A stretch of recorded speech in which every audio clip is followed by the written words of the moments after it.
हे बघा मी वाटण टाकलेलं आहे, टोमॅटो, कांदा, लसूण ते वाटून घेतलं आणि थोडे वाटाणे घेतलेले त्याच्यात वाटायला. वाटण पण मी भाजून घेतलेले, तर ते म्हणजे वाटण टाकलेलं आहे.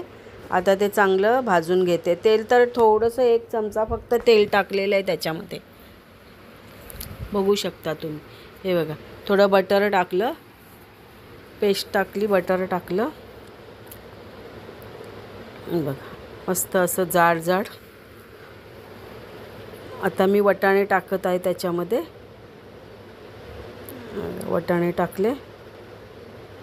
वाटाणे शिजल्यानंतर पनीर टाकणार, हिरवे वाटाणे. तर तुम्ही बघू शकता ही डिश किती छान झालेली आहे. मस्त होणार आहे ही डिश, कारण का आज मंगळवारसुद्धा आहे म्हणून ही डिश मी बनवलेली आहे. मटर पनीर. तेल वापरलेलंच नाही, तेल थोडंसं टाकलेलं आहे. बघा वाटाणे शिजलेत म्हणून त्यात म्हणजे भरपूर सारं असं पनीर टाकते. ते बघा भरपूर सारं पनीर टाकलेलं आहे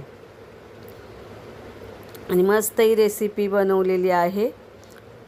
तर मी आज तुम्हाला काही फिशची रेसिपी नाही दाखवली, आज व्हेज रेसिपी आहे, कारण आज मंगळवार आहे म्हणून आज व्हेजची रेसिपी दाखवलेली आहे. हे बघा किती छान रेसिपी झाली आहे बघा.